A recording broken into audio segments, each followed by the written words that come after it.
By the way, I've never seen even a clip from Twilight. I don't really know that. They sparkle. But I've met Rob Pattinson. Like, yes, I think I could kick his ass.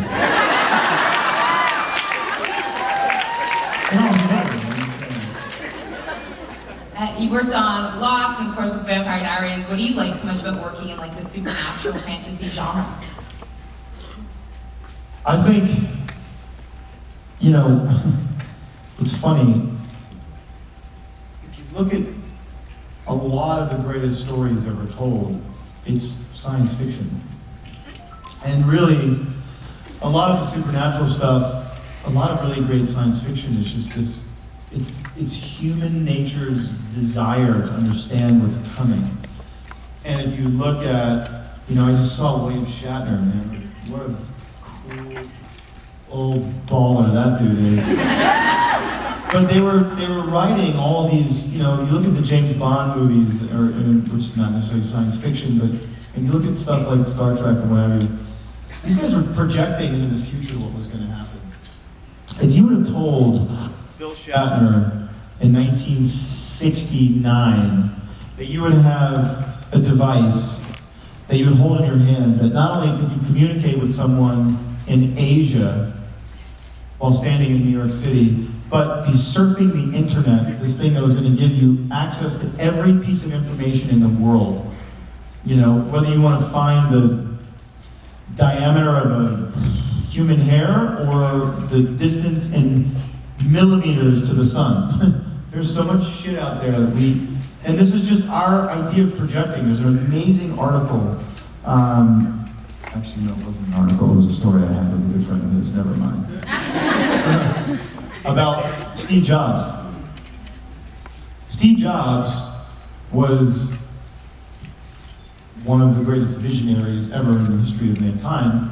But make no mistake about it, these crazy, insane dudes and dudettes that invented all this stuff, in the 60s, these guys were like dropping acid and sitting in a corner somewhere, conceptualizing this stuff. Guess what, guys? It happened. Bottom line, okay? That's what happened. And it was a story of a very dear friend of his, and they used to sit there and he would talk about these things. I'm gonna make this and this and this. And this guy was conceptualizing the iPad in the late 60s. Science fiction. It's the coolest thing ever.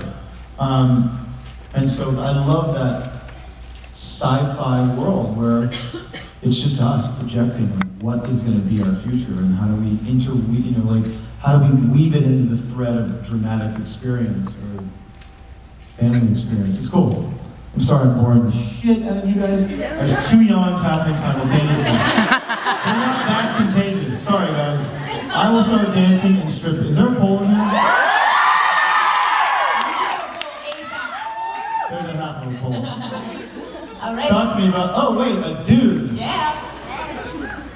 What's up, man? Hi, I'm David.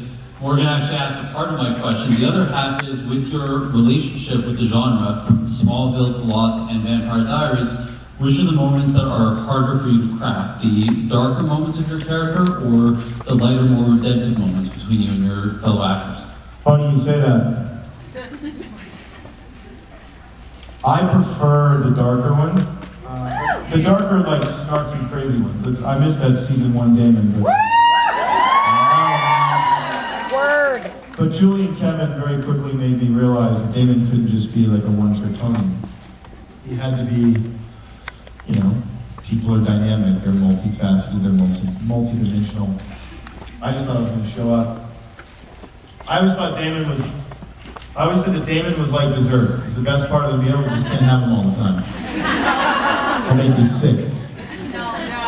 But, so I thought, you know, work 4 out of 9 days, 5 out of 9 days of an episode, have days off. Nope. That didn't happen. But the dark moments for that character were a lot of fun. You have to also realize the humor comes out in Damon in dark. And that's what made him so cool. But you also have to realize humor is a medicine. We as human beings, we use humor as a band-aid for pain. That's what humor is. It's a medicine for pain. It's a human's ability to mask pain. That's what humor is.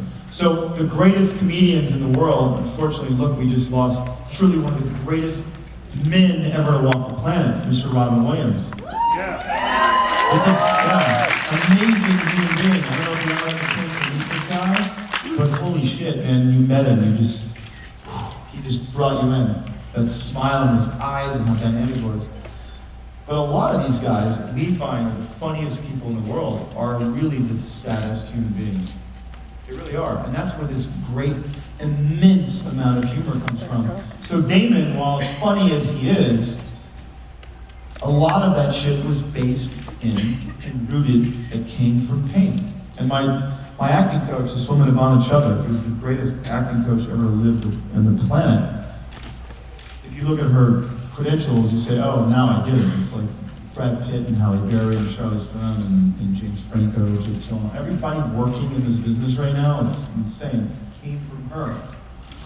And you base all this humor in pain, and that's what makes it ironic and funny, but meanwhile, you're just like, yeah, that's real funny, you know? Woo, that was a painful moment. But it's awesome, and it's cathartic, and it's amazing. So, you know, bear in mind, just be aware, just kind of like aware of things that you find funny, and really start peeling the onions back and realize, ooh, wow, man. Or when we're in pain, we find humor. And it's a cool thing to know that humor is a medicine for pain. It's Band-Aid. So you don't have to use the shit out of it. Use it all the time. Because life, what is life without laughter? Right? I mean, life's tough, man. So we gotta use it. Laugh.